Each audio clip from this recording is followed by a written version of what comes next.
Voilà. Alors bonjour. J'aimerais bien faire l'expérience aujourd'hui et arriver à prouver que le gros problème que l'on rencontre avec le collier électronique d'éducation, c'est que la plupart du temps, l'interprétation du chien sur le désagrément est totalement différente de ce que vous voulez lui faire transmettre. Je m'explique. C'est-à-dire qu'ici, comme je le répète, c'est en général, c'est souvent ma surface de prédilection pour venir quasi tous les matins, pour la faire courir et travailler. Voilà, nous retrouvons encore le même problème. Ah si. Oui, nous retrouvons encore le même problème, donc il faut la rappeler. Merci Martin Système. Allez, continuons. Donc, le problème est dans l'interprétation du désagrément, c'est du collier électronique. Donc, mon expérience pour le moment, et je le mets en vidéo pour pouvoir retravailler dessus en rentrant à la maison tantôt, c'est que on est devant le problème où le chien interprète différemment que ce qu'on aimerait bien, la sensation ou le désagrément du collier. Voilà, donc ici on vient de le voir, je viens de sortir le collier, un bon rappel. Voilà. Donc ce que je travaille maintenant, je vais la renvoyer. Allez, va. Très bien, couché. Va jouer. Donc ce que j'aimerais bien travailler pour le moment, c'est vous prouver que ceci. Voilà. Maintenant. Voilà. Maintenant, j'ai actionné, au moment où j'ai dit maintenant, pour avoir un repère sur la vidéo. Lâche. Au moment où j'ai actionné le collier, je l'ai actionné au moment où elle me regardait et au moment où je lâchais la balle. En fait, je retravaille cela depuis les erreurs que j'ai fait avec le collier, depuis, je vais dire 2 ans et demi maintenant, 2 ans et demi, dans le sens où la plupart des gens que j'ai vus sur internet et que j'ai vus en démonstration ne font pas toujours attention, et surtout dans le milieu sportif, ne font pas du tout attention à ce qu'ils font. Donc ils n'utilisent uniquement le collier qu'à but correctionnel, c'est-à-dire que on met une correction au chien. Moi, mon but de mon travail, et ce qu'on voit, on va voir de plus en plus, j'aimerais bien arriver à utiliser le collier comme une longe invisible. Comme le dit Jean-Paul Comcharski, c'est une personne que j'ai en grande estime, entre autres Philippe Auvray, donc ce sont des dresseurs éducateurs de chasse. Voilà, vous voyez, voilà, je ne... Ah si. Ah ben, le collier s'était retourné, s'est remis droit, on peut pas travailler comme ça, c'est pas possible. Donc c'est encore bien une preuve, pourtant c'est des électrodes courtes, donc c'est ça le problème, c'est un gros problème quoi. Et j'ai voulu le soulever, j'ai voulu travailler main dans la main avec Charles Martin et l'illustre dresseur de champ de patates Barbellone, hein, mais évidemment, bon, comme je ne suis qu'une petite merde dans la province de Luxembourg, on ne s'en sort pas. Donc voilà, je reviens, je rappelle le chien, parce que de nouveau le collier s'est retourné, assis, voilà.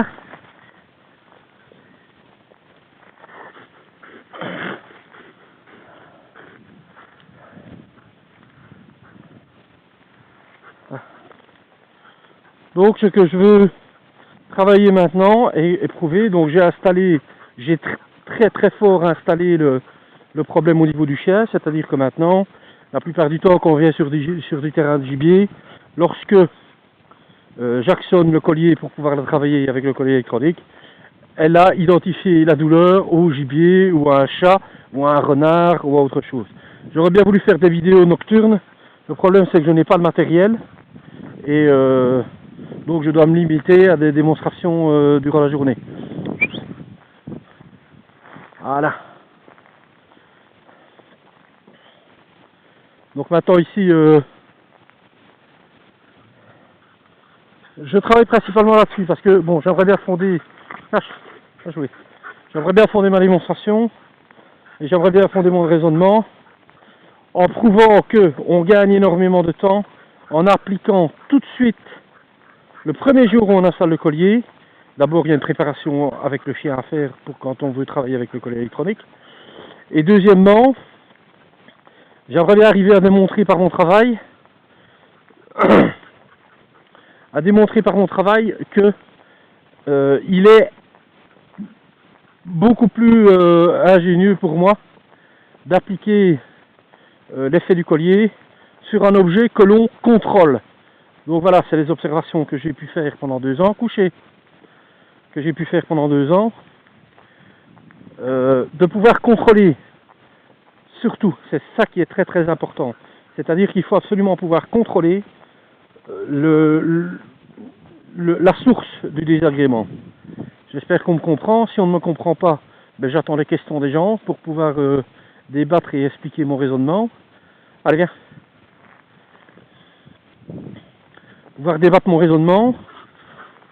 C'est-à-dire que si vous appliquez la sanction collier ou le désagrément collier, que vous allez travailler avec le collier comme avec une longe, lâche. Si vous l'appliquez sur un gibier qui s'en va, par exemple, j'aurais bien voulu en voir aujourd'hui, mais bon, apparemment le chien ne marque pas. Le chien ne marque pas et apparemment il n'y en aurait pas.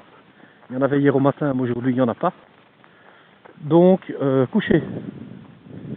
J'aurais bien voulu vous montrer que le chien est complètement focalisé sur le gibier. Donc ça, c'est les problèmes que j'ai amenés envers le gibier, envers le chien. C'est-à-dire que le chien a identifié des agréments. Donc ça, c'est les grosses erreurs que la majeure partie des gens font. C'est-à-dire que j'ai utilisé le collier, on va dire, à mauvais escient pour voir les répercussions que ça allait avoir.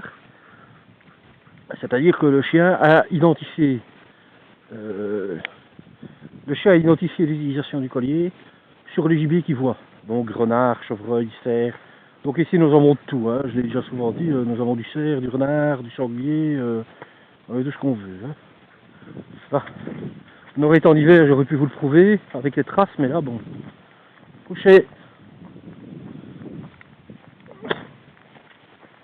Donc voilà, mon but principal pour en revenir, parce que bon, je parle, mais mon but principal est d'identifier le collier à la balle. Par exemple, donc voilà, là mon collier est en action jusqu'au moment où le chien arrive à la balle. Donc je fais ça, il y a certainement des erreurs qui sont faites, je n'en disconviens pas. Je veux faire ça, lâche. Je veux faire ça pour recibler le désagrément à la balle. Donc il faut une source matérielle pour le chien. Ou sinon le chien ne comprend pas. Couché. Le chien ne comprend pas. Donc là vous voyez elle vient de se mettre là.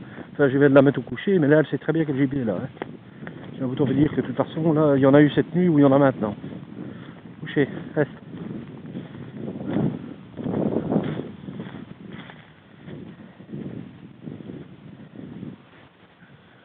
Apparemment on n'en voit pas, mais bon. Dès qu'on verra un passage, je vous le montrerai. Ici ça descend assez fort, comme vous pouvez le constater. Je ne vois pas de passage pour le moment. Les passages sont plus loin, hein. Je ne vais pas tout vous montrer. Bon, ici le long de l'arpe, vous pouvez vous dire qu'il y a du gibier qui passe. De toute façon, je vais bien mettre le chien dessus et le chien va remonter, ça c'est sûr et certain. Va. Voilà. Et je ne vous avoue pas, il y en avait ici. Il y en a eu, ou il y en a encore, ou il y en a plus. Ah mais...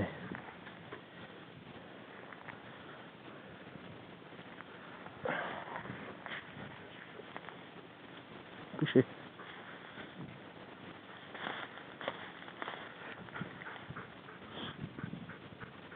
Ben, vous voyez, voilà.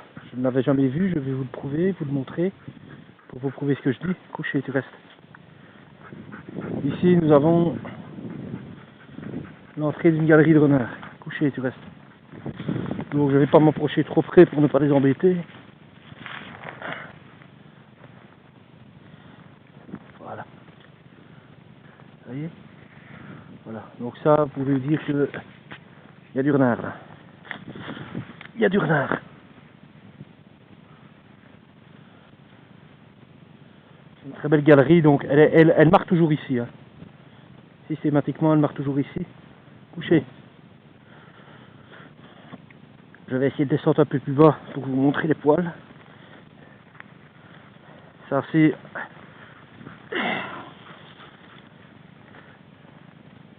Voilà, voilà.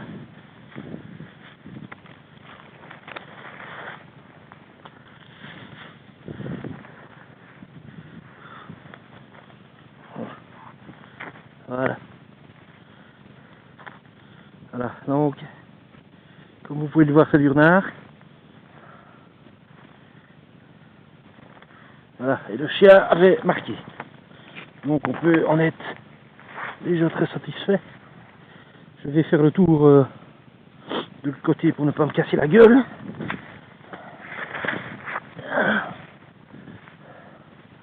La balle. Couché.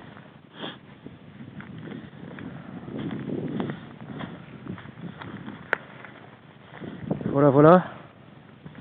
On remonte de l'autre côté. Comme vous pouvez voir, c'est très escarpé, quoi. Je suis certain que si on fait un petit tour de l'autre côté, il y aura encore d'autres galeries. Il y aura encore d'autres galeries. À la porte, mère. Allez, bien, va jouer.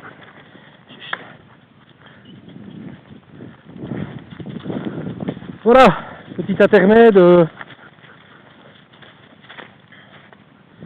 Petit intermède. Je n'avais jamais vu, donc c'est une première. Je savais qu'il y avait du renard, mais bon, je n'avais jamais été à la galerie et c'était un bon emplacement. C'est un très bon emplacement de renard. À l'abri du vent, comme vous pouvez l'avoir vu, très escarpé, donc très difficile d'accès.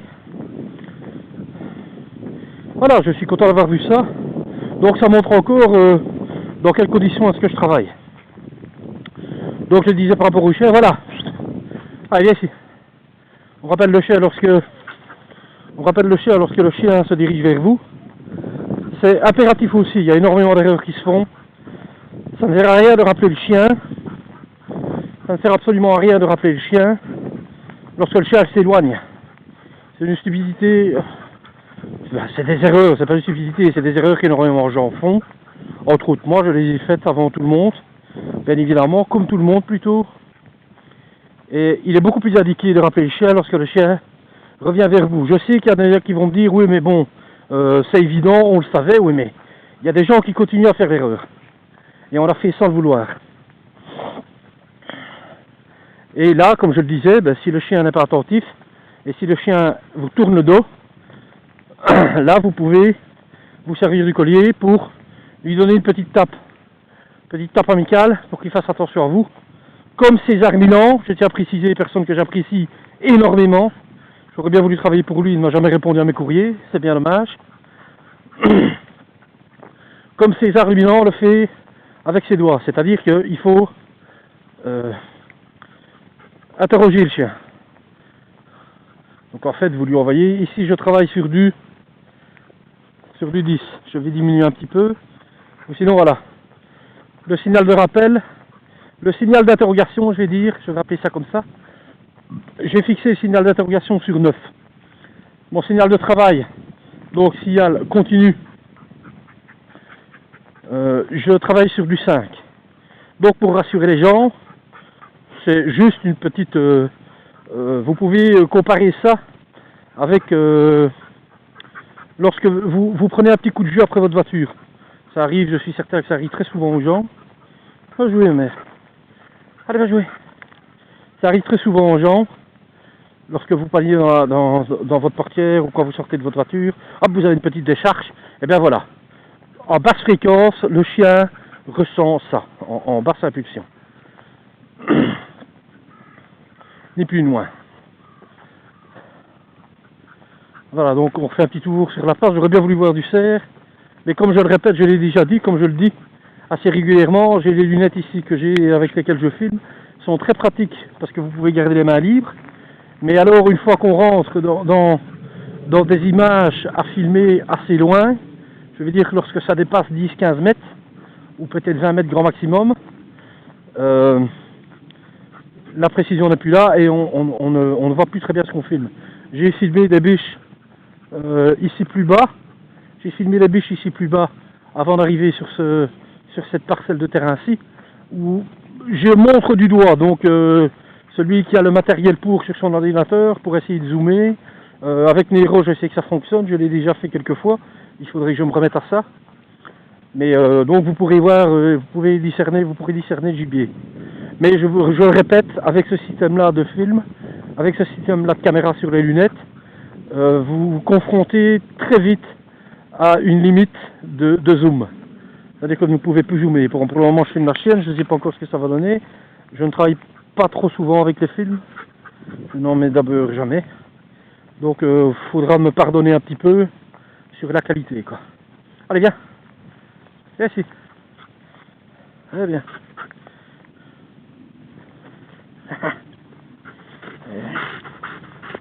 Allez, jouez.